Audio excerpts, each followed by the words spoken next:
On today's episode, we are going to be exploring confidence. And not just explore it to help you feel more confident. This episode is going to help you break free from that fragile, performative, or conditional version of confidence that is so often marketed as truth, but too often just leads to dependence or anxiety. Now, we're also going to help you build confidence, and confidence that's rooted in integrity, in alignment with who you deeply are. And then at the end of this, we are actually going to help you evolve beyond the need for confidence. So if you want to understand confidence in an entirely new way, let's dive in. Welcome to Beneath the Surface. I'm DeLaney. This series is a space where I bring you the ideas I'm sitting with most, the ones I can't let go of, the ones I return to again and again in my own life, and the ones that show up constantly in the conversations behind closed doors with high performers, creatives, leaders, and people who are on the path like you, not just to do more, but to feel more alive while doing it. These episodes aren't about giving you another strategy or chasing another version of success. They're about going a level deeper, getting quiet enough to hear what's underneath the noise, and remembering what actually matters. So if you're looking for a place to slow down, think deeply, and reconnect to the part of you that most of the world forgets to speak to, you're in the right place. Let's begin. Let's go beneath the surface. If I've lost confidence in myself, I have the universe against me. Ralph Waldo Emerson.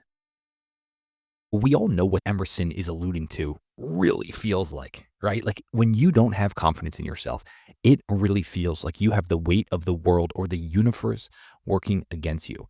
So I think it's critical to explore this idea of confidence because of how a lack of confidence can so utterly disrupt and cripple your life. And I've seen this happen with so many people, and I've seen at times where lack of confidence can cripple me. There's been so many beautiful and brilliant souls who just end up diminishing themselves for a lack of confidence. So hopefully, by exploring confidence to its depth, we can start to understand it better so we can learn and build a more sustainable path to earned confidence and then even understand how to evolve past it. So what we'll do is we'll walk through some of the foundational pillars that you need in place in order to have confidence. And I'll walk you through some of the misconceptions and common errors, especially the ones that the best-selling books get wrong. And then we'll go beyond confidence. And I'll show you why confidence, this thing we all seem to be seeking, is actually fragility and not what we're searching for. So that'll be the end of this episode. And like I say in pretty much every episode, I'm not trying to give you answers. I want to give you a greater and deeper understanding of confidence to allow you to live more into it. So let's really get into this. Confidence is not black and white. There aren't 5 steps or tips to confidence. It's not some place that we're going to arrive at. Confidence isn't one thing. Confidence is contextual. Right? It's a relationship, one that changes based on where we are, what you're doing, what your sense of self, and whether or not you've earned a sense of trust within yourself in that specific space. You see, confidence is more like a mosaic, and one that can also be fleeting because confidence is going to change based on the context and the situation you're in. Think about it. You could have wild degrees of stable confidence in the boardroom, but then when you walk in the front door at the end of the day, you've got zero confidence in how to take care of a baby.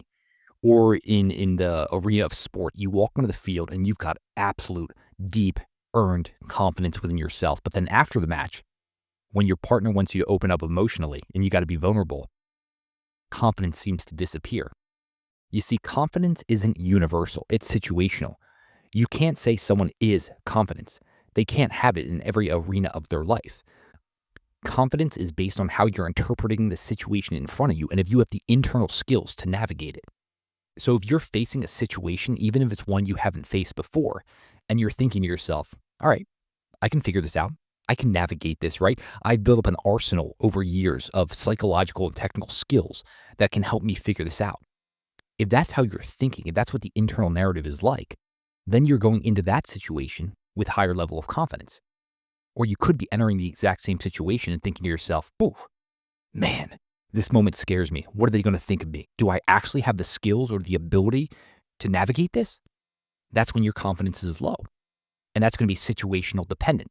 Now, what's important to understand is the truth of your psychological and your technical skills.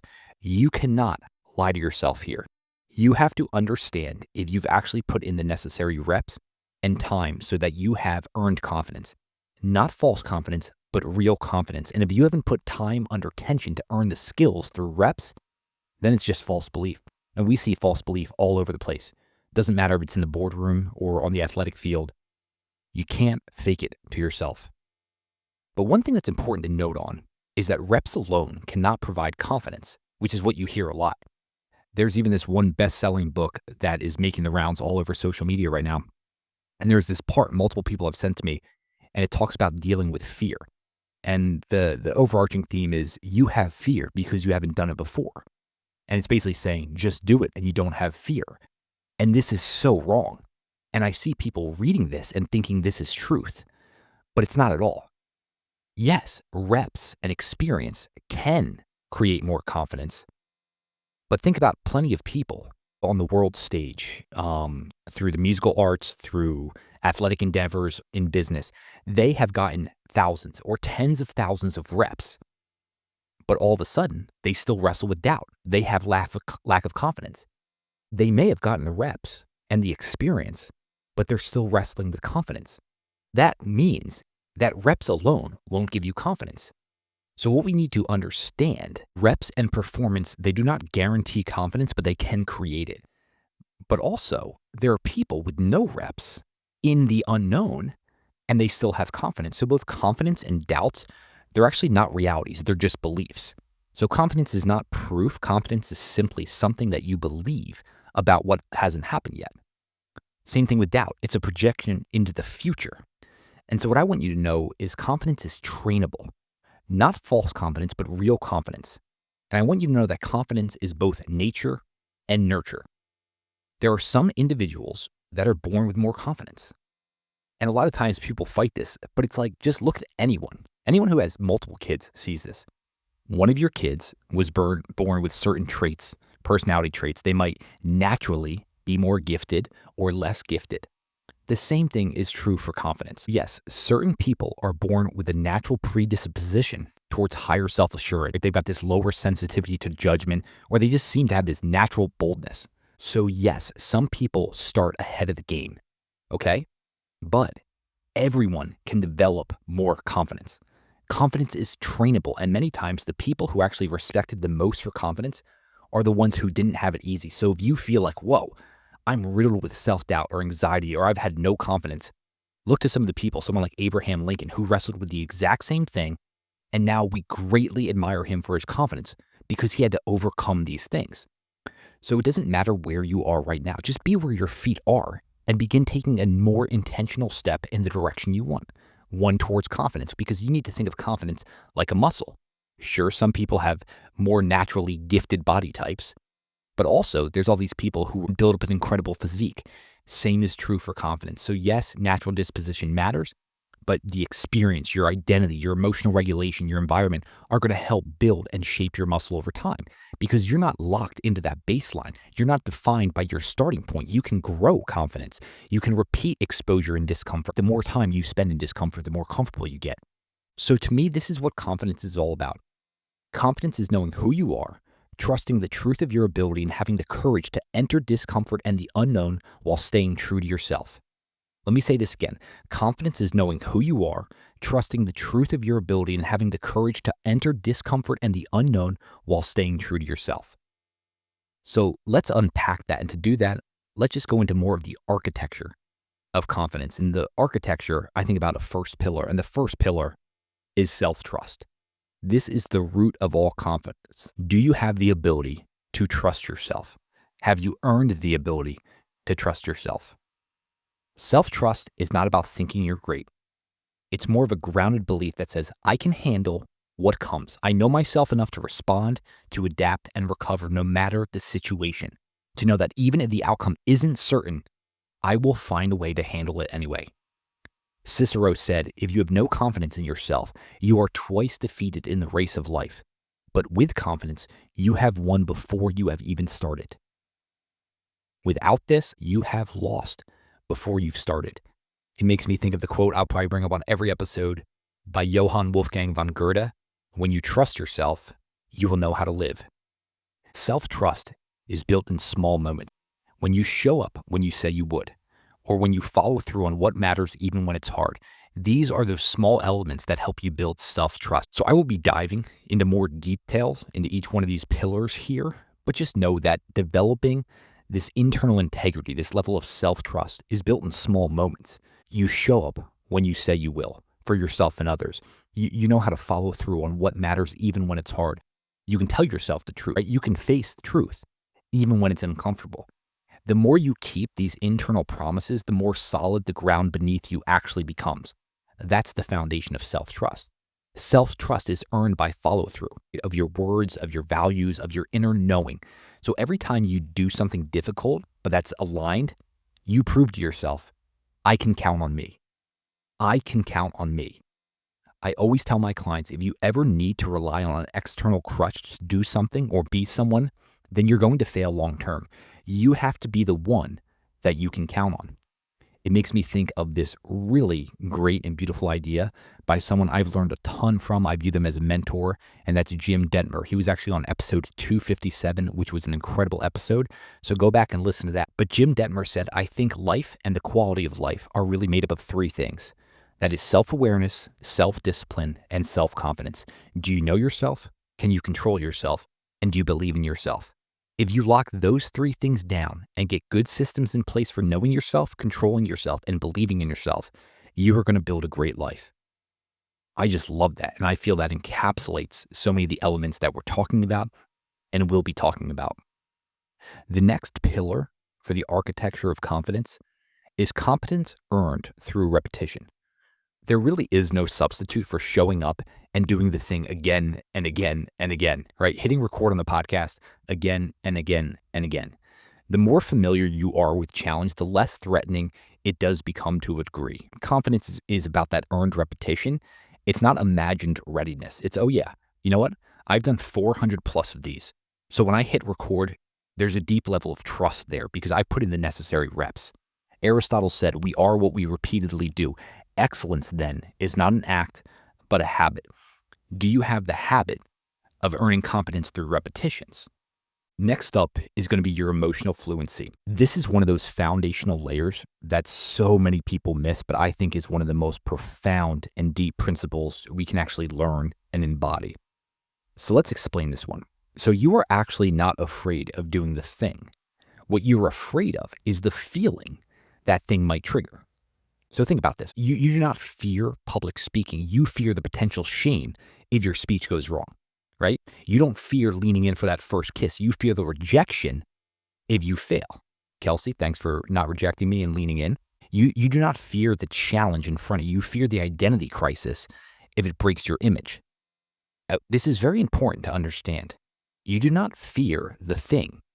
You fear what you might feel. So confidence doesn't grow just from doing the thing. It grows from learning how to feel what that thing brings up and then not flinch in the face of it. This is emotional fluency, the ability to experience the full intensity of your internal state without letting it dictate your choices. Let me say that again. Emotional fluency is about the ability to experience the full intensity of your internal state without letting it dictate your choices. The people we think of as most confident are not emotionless. They just know they can hold the feeling, and that knowledge sets them free.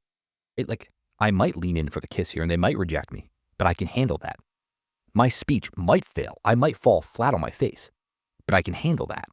I might lose the game, but my worth isn't entirely dependent on that. I can handle that. And that level of knowledge sets you free. So the next pillar I want to get into is centered around the same theme, and that's clarity of identity. You got to know what you stand for. You got to know what you believe, what you're about, and what you do.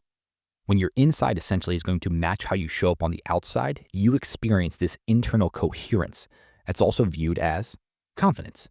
When what you are on the inside matches how you show up on the outside, there's coherence there. But when you betray yourself, when your actions are out of step with your values or your truth or your authenticity, all of a sudden you've got internal tension. And over time, what happens? You doubt yourself. Even if you're outwardly successful, we've seen this plenty of times. People at what appears to be the top of their game are riddled with self-doubt because they've been betraying themselves all along the way. This is why living in alignment is not this moral idea, it's this psychological one. Confidence is the natural result of knowing who you are and being able to embody the actions that are aligned with that. So when you don't know your values, what do? You outsource your worth. People who don't know who they are, they chase validation all over the place. But the people who do know who they are, and I want you to picture someone that you feel is deeply rooted in who they are. Those people, what do? They radiate something different. Right? They don't need to prove, they just naturally express who they are. And there's this magnetism towards them where we are drawn towards them. It's those people that we really feel have this inner clarity that they're like, this is who I am. This is what I stand for. This is what I won't tolerate. And all of a sudden, whew, it's like they're a different level of leader because of this internal magnetism they have. Makes me think of a line by Lao Tzu. He said, "He who knows others is wise. He who knows himself is enlightened. He who conquers others has strength. He who conquers himself is mighty." Think about that. Are you living in alignment? Are you standing in to your truth? It comes from living the inside out. The deepest confidence comes from you know who you are, and the inside matches how you live on the outside. Do I trust myself? Can I count on myself? Have I put in the reps and training to earn the confidence? Am I clear on my identity? And this allows you to take agency and full responsibility, full control for your response, no matter what the situation is that you find yourself in. Let's hit on for a second what confidence is not. There's a couple common myths, and I think a lot of people think confidence is the absence of fear, but it's not the absence of fear. Fear is always present where growth lives. And so many times you can still have confidence and be afraid, but it's what you do in that moment. That's where courage comes in. And I did an entire episode on courage. That's important to remember. It's not the absence of fear. And also, it's not about perfection or always knowing what to do.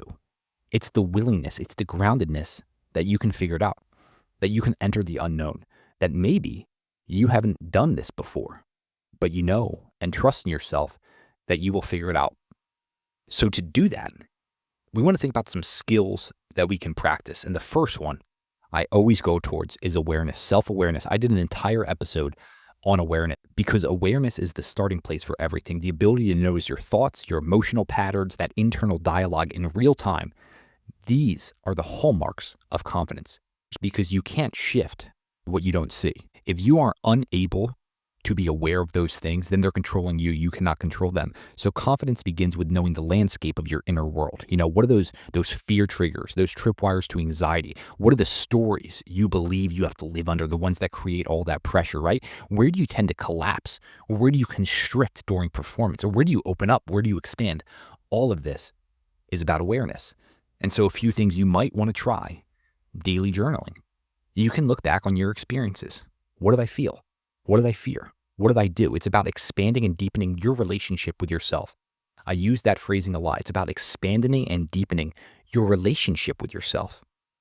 Not just what you're good at, not just what you're bad at, but all of it. The whole mosaic of you. Another way to heighten your self-awareness, some form of meditation or breathwork practice. Can I develop the ability to create the space between stimulus and response and not act mindlessly? Am I aware? Have I slowed down and stilled my internal waters enough so I can view my thoughts? This leads to emotional regulation, right? The ability to stay grounded in the presence of discomfort or fear. Now you might be asking, why does that matter?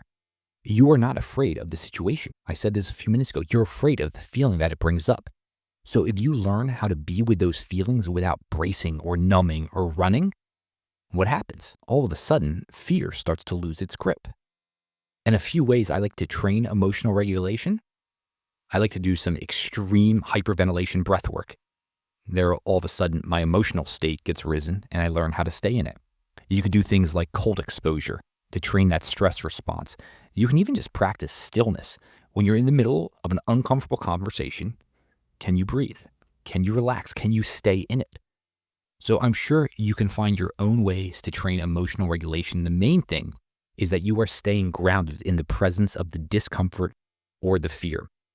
Next up, let's dive a bit deeper into integrity, into this self-trust. It's the muscle of doing what you say you'll do, especially when no one is watching. To me, this is one of the absolute hallmarks. You do what you'll say you do when no one is watching. Let me repeat that. You do what you say you'll do when no one is watching. And the reason this matters so much is confidence without self-trust is just this house built on sand, right? Every time you keep a small promise to yourself, what do? You're building that house of internal reliability. So you begin to believe, when I say I show up, I do. Why? because I've got 10,000 examples in my history of doing that. So how do you train this integrity, this muscle, this ability to do things and show up when you say you will? Well, I joke with my clients all the time. I share them this book I wrote. It is a one-page book, and all it says is just fucking do it. That's really it. I cannot stand when people try to complicate this. When you say you're going to do something, even if no one knows about it, you just fucking do it. I don't want to hear about the hacks you have, all the dopamine dissertations that float all over, the whole cue reward loops. No, you just fucking do it. And then the next time, you do it. And you just fucking do it again and again. This is not complicated, and I hate when people try to overcomplicate these things. You do that enough times and you build up the muscle. Makes me think of this really profound line by Carl Jung. He says, the spirit of evil is negation of the life force by fear.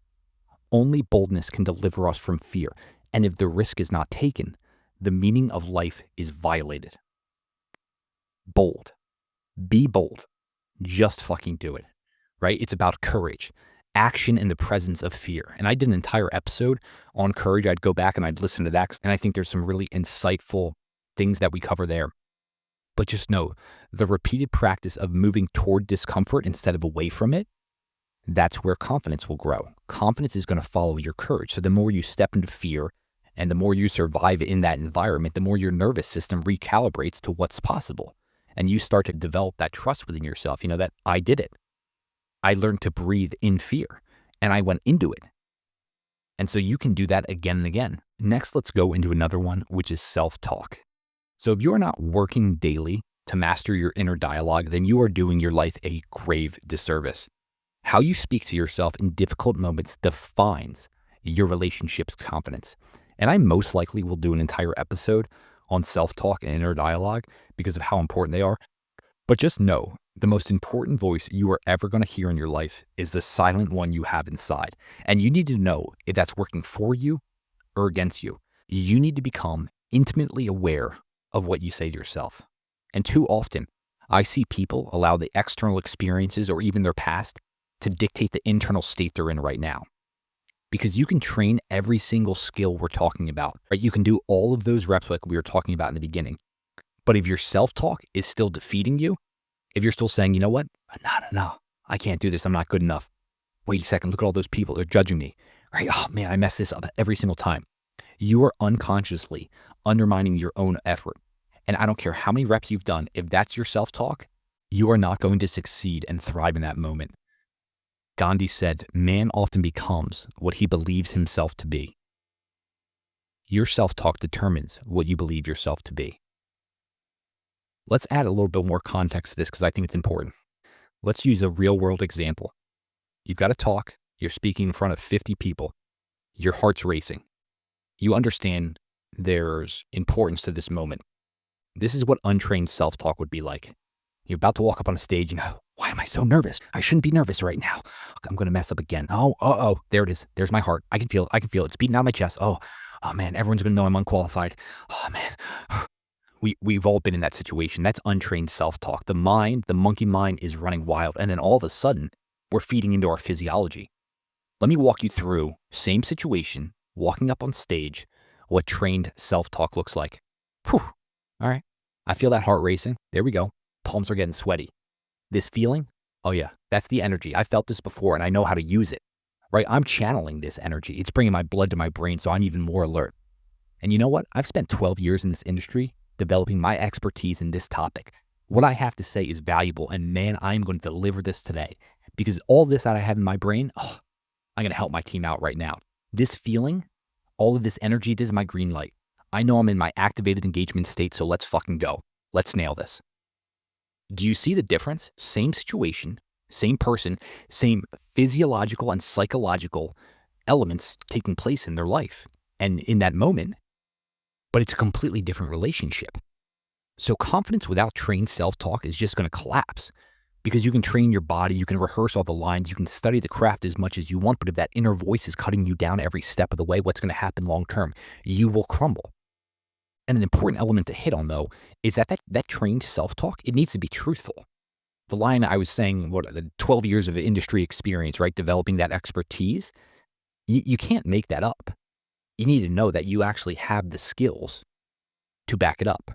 And it also needs to be encouraging. It needs to be grounded. It needs to be present tense on skills that you have. Next up, let's dive into the identity alignment, right? It's the clarity of knowing who you are and to live like it. This matters so much because your actions, they need to reflect those deepest values. And the more you do that, the more at peace you are in your own skin, even when things are hard. The people who embody and live their deepest values, they live their authentic nature, they live their truth, they are at peace in their own skin, even when things are hard, even when things don't go the way they want. So this is really about just defining your personal code. What do you stand for? What are you all about in life? What are your values? Do you know what they look like in action?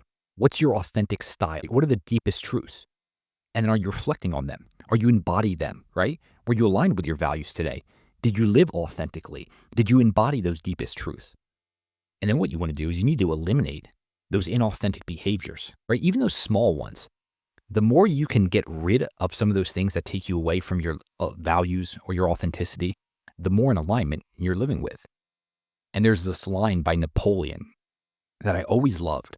He said, always carry yourself as if you were marching to victory. Always carry yourself as if you were marching to victory. And I think what he was getting at has nothing to do with false bravado, but about knowing who you are, your deepest identity, knowing who you are, what grounds you, and then living in alignment with that no matter the situation or circumstances. It was essentially like, I'm walking into battle right now, and I'm so rooted and so grounded in who I am and what I'm all about. It doesn't matter what I face right now. I can handle that. And what that leads into is adaptability, the skill of being able to adjust, to recalibrate, to rebound, to learn, even when things don't go the way you want. That's how we experience and grow, through failure or through adversity. If your confidence is brittle, it's going to die when you make your first mistake. But if you train yourself to learn through breakdowns, even when your worst days become part of a learning process, all of a sudden you've evolved that relationship with failures and setbacks, and these are growth opportunities. So what you want to do is learn how to reframe, ask the question, what's the lesson here? What did I learn? It didn't go my way. Why didn't it go that way? What could I do differently here in the future? And all of a sudden, each thing that you experience in life becomes a learning ground. It's a learning opportunity. This is so critical. And because it's uncomfortable at times, we so often resist it.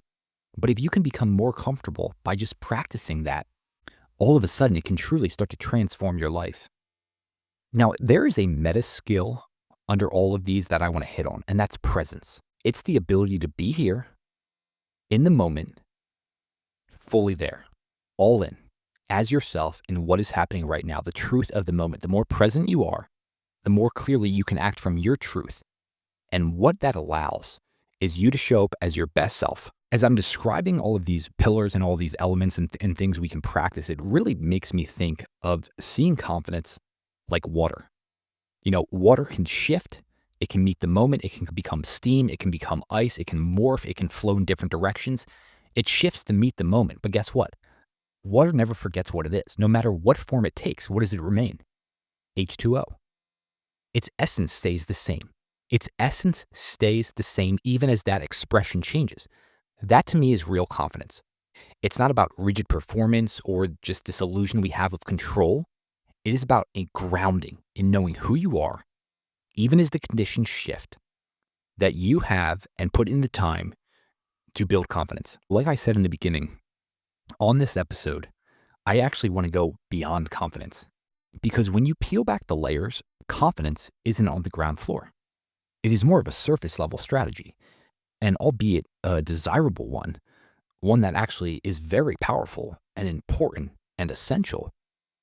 But if you need to feel confident, all of a sudden, that can become a form of dependency. Think about that, right? If confidence, this desirable emotional state, if we need it before we take action, then all of a sudden we've created fragility. If we need confidence before we take action, then actually we're owned by it. Needing to feel confident can become this form of dependency. I know this is subtle, but think about that. This is basically saying I'll act, but only if I feel a certain way, only if I feel confident. And what this means is that confidence is conditional. Anytime your strength is conditional, it's vulnerable, right? Confidence and self-belief actually, in these situations, is just fragility. So do you see how confidence can become a trap? Because if you make confidence your end goal, all of a sudden you're creating dependence. Confidence becomes this prison we've created. It feels good. I enjoy this beautiful prison. But the moment you need that feeling of confidence in order to move, to take this step, what happens? You are no longer free. You are dependent on confidence.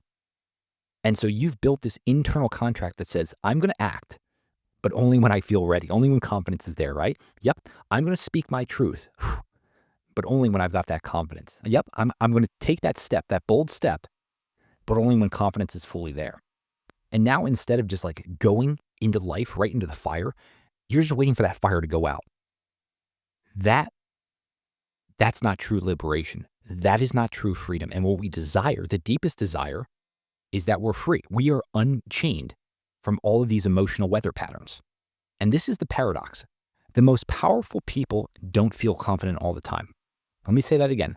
The most powerful people don't feel confident all the time. They've just learned how to act without needing to feel confident. They have learned how to act without the needing to feel confident. This is the shift I'm talking about. It's I need confidence to I can handle whatever life throws at me. This is a major shift that breaks the trap a lot of people have lived into forever, okay? You stop trying to feel confident and you start training the capacity to handle anything, emotionally, psychologically, handle anything that life throws at you. So all of a sudden, you can stand in uncertainty. You can stand in the unknown. You can stand in the face of fear, and you don't allow it to completely disrupt you. You build this type of inner freedom that is rooted in presence. That's not defined by the moment, but it's actually deepened by it. Confidence is going to tell you that I can do this. But what I'm talking about, this type of inner freedom says, even if I can't, I can handle what happens next. That to me is real strength. That is real freedom. This is the most evolved level of confidence. You still care about winning. You still want to win, okay? You still want to nail the presentation. You still want to be excellent. You still want mastery on the court. But your identity isn't riding on it anymore. You are not using the outcome to complete yourself. That is the real maturity we're talking about. You give your full heart to something, but without it requiring to validate who you are and your worth, okay? This is you desire something deeply. You want to win the game, but then you release completely. You give everything to it, but you need nothing. What this state actually is full-hearted engagement without grasping. You step on stage, you walk into the arena, you are on the court, you ask and you want the win, but inside you're free because your sense of wholeness isn't dangling from the scoreboard anymore. This is the evolution from I need to win to feel worthy to I want to win, but I'm already whole. The evolution from I want to win to feel worthy to I want to win, but I'm already whole.